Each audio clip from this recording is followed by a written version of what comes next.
Just file for divorce. I don't want the kids." With those harsh words, my husband left the house, abandoning our 3-year-old twins and our newborn daughter. I had suspected he was cheating for some time, but between childcare and work, I had no energy to confront him. "I can't do this anymore." Just then, one of the twins clung to me, saying, "Mommy, we love you." Their worried faces looked up at me. Despite my anger towards my husband, something snapped in me at that moment. Well, I'll just file it, I thought. I signed the divorce papers with a smirk. He doesn't realize how much I've been supporting him. Unknowingly, he had begun his descent into hell. "I'll be home late again." How many times have I heard that? My name is Iris. I'm 34. We got married 4 years ago. He was 2 years younger, which led me to spoil him at first. The following year, we had twin girls, and 3 years later, another daughter. His return home began to get extremely late around the time our last child was born. I hope the third one is a boy. I've always dreamed of playing catch with him. He was excited during the pregnancy, but his attitude soured as soon as he found out it was another girl. At the hospital, he grimaced upon seeing our newborn daughter. "She doesn't look like me. She's not cute." Intense anger welled up inside me. How can you say your own child isn't cute? Maybe he was already considering divorce by then, even after I came home from the hospital. His sulkiness continued. He barely helped with childcare. Show a little interest in the kids. If you're short on hands, hire a babysitter or something. You've got savings from your job. I worked at a top-tier company, earning significantly more than most women my age. On the other hand, my husband struggled to keep a job, often quitting before I even noticed. Perhaps he was envious that I was more successful at work. At the time, he was also doing temporary work, unsure of how long it would last. I didn't expect any financial support from him, but I wished he'd at least fulfill his role as a father. Spend some time with the kids at night, at least. What a hassle. When I asked him to help, he did it reluctantly and so poorly that the girls were bored. He realized they weren't warming up to him, which he didn't like, leading to a terrible cycle. Eventually, he stopped helping with the kids altogether. "I'm tired from work. Let me rest on the weekends," he said. On weekends, he either stayed in his room or went out with someone. "I have to work this holiday. If you don't watch the kids, I have plans too. See you." My husband left without listening to me. I couldn't leave the children alone, so I often had to find a babysitter at the last minute. If this continued, it would surely destroy our marriage and harm our children. Thinking this, I decided to talk to my in-laws the next day. That's just how husbands are. A wife needs to be patient. More importantly, could you do that thing we talked about last time? My visit to my in-laws ended with them ignoring my concerns and asking for favors. My parents live far away, so it's hard to visit them. I feel guilty even calling, not knowing who to turn to. "Hey, make dinner." When I returned home in the evening, I was greeted by my husband in pajamas and a messy house. The kids, bored with their toys, instantly smiled upon seeing me. "Where have you been all this time?" "I had to stop by the in-laws for a bit." "Hurry up and make dinner. I'm starving." "If you've been home all day, couldn't you do some laundry or clean the bath?" Hearing this, my husband snorted in amusement. I decided not to do anything for someone who doesn't show gratitude. "What do you mean? I cleaned the bath yesterday, and you didn't thank me." "Didn't I say thank you?" "Not that. I mean, like, at least $100. He stretched out his hand, gesturing for money. What is he talking about? I must have looked distant, tired, and irritated. I pulled him aside to the bathroom so the kids wouldn't hear and retorted, "I am working, doing the chores, raising the kids, everything, and you have never thanked me. That's a wife's job." "Then what's your job?" "I work too." He barely earns $1,000 a month and does nothing around the house. Our argument lasted about an hour until, "Mommy, I'm hungry." My daughter's call snapped me out of it. My husband left in a huff, but I ignored him and rushed to prepare dinner. During these tense days, I discovered something: my husband is cheating. I confided in a college colleague who had divorced due to her husband's affairs, and she advised me to gather evidence immediately. To tell the truth, I had noticed my husband's affair some time ago. Just before our youngest was born, I noticed a sweet fragrance on him, like perfume. When I casually asked him about it just after he got home, He broke into a sweat and started stuttering. In addition to that, he was coming home very late, talking less and less, and his attitude towards the children was changing. There were many signs, including the disappearance of intimacy, but what really convinced me was a certain event. There was a lipstick in the pocket of your jacket. It's mine. My lips get chapped. You're using Chanel's pink lipstick? Maybe it's my mom's. His evasive answer sounded like a lie. Then, as he hurriedly said, I need a bath, and stripped off his dress shirt on the way to the bathroom, I saw it. What is that? I sighed. It was clearly a hickey in a place usually covered by clothes. I was about to confront him but immediately thought better of it and decided to gather evidence first. Take your time warming up, I smiled sweetly, pretending I hadn't seen anything.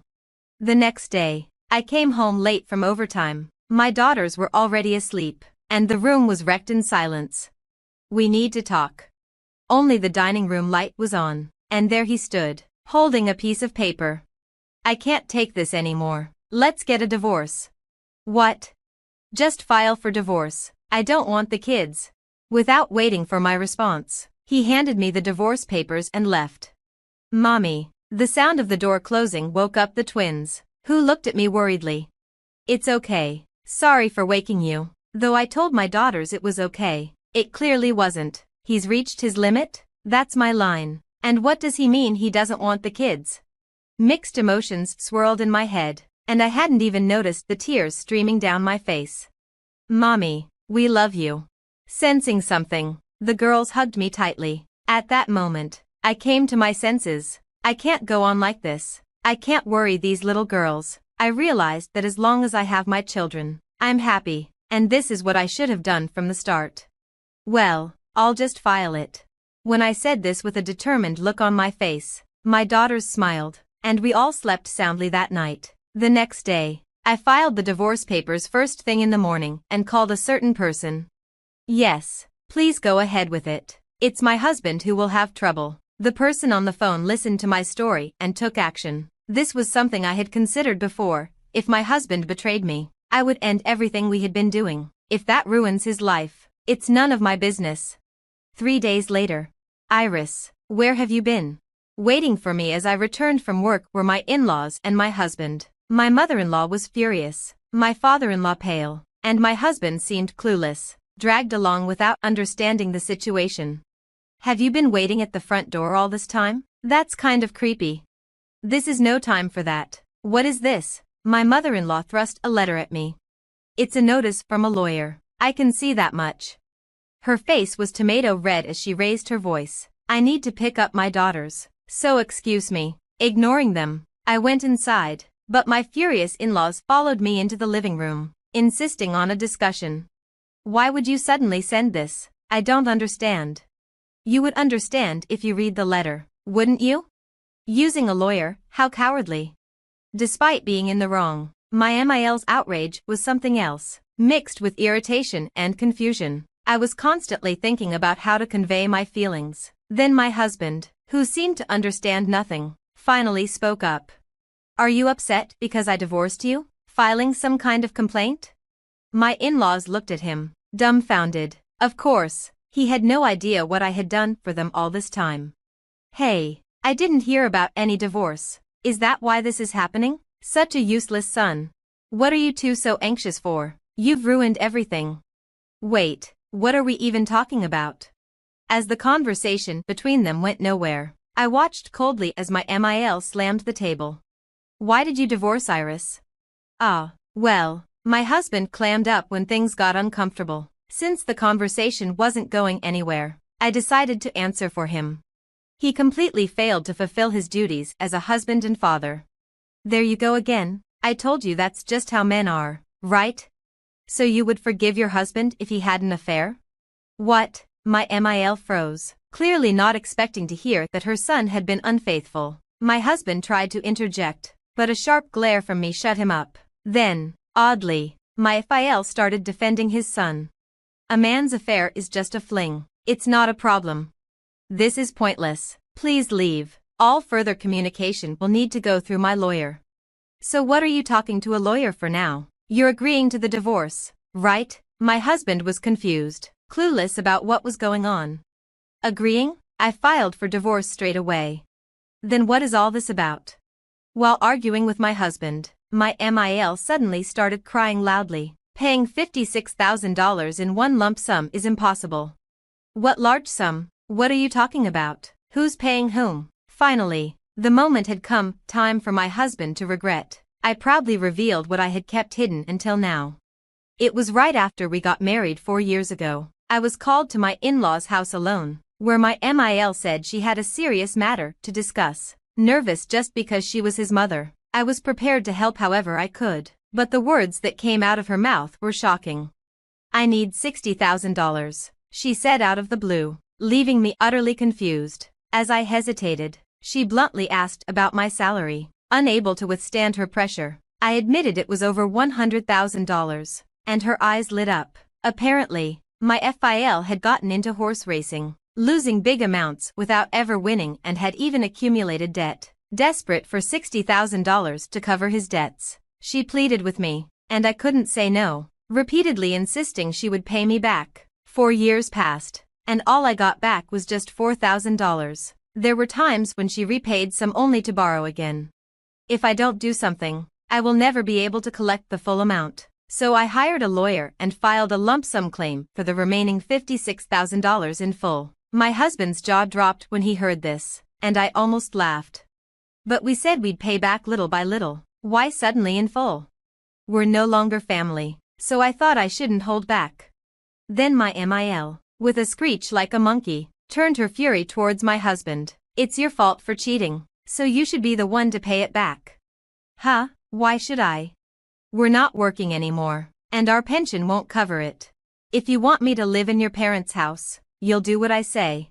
There was no way he could pay back $56,000 in one lump sum, especially since he was unemployed again at the time. "I'll live at Kate's place, so I won't pay. That's the name of your affair partner." As I grew increasingly absurd listening to this family quarrel, I decided it was time to deliver the final blow. "Don't think it ends with $56,000. I'm demanding $20,000 each from you and your affair partner as compensation, plus child support, of course." "What? It's only fair, leaving your children to play around? Where's the proof I cheated?" Had he forgotten so quickly about loudly declaring he'd live with Kate? Sighing, I handed him a pile of photos I had prepared for this moment. Looking at these made me sick. The photos were from his social media, showing him kissing and embracing his affair partner. Definitely a no-no, as confirmed by my lawyer. "Why do you have these?" A quick online search brought up your social media. "It's amazing you thought it wouldn't be found." My naive husband had kept posting cheerful photos in a public setting. He probably continued to use social networking sites without knowing how horrible they were. I was surprised that he was doing this, being mechanically inept, but it made it easy for me to gather evidence of his cheating. Even my in-laws were dumbfounded, gaping at him. "Please leave now. It's time to go to daycare. At least don't demand compensation from Kate. What if she runs away?" "That's not my problem." With no resolution in sight, I forcefully kicked the family out. "Open this. Help me. I didn't know about the debt." I could hear my husband yelling through the door for a while. "I'm calling the police," I yelled, and the three of them shrugged and left.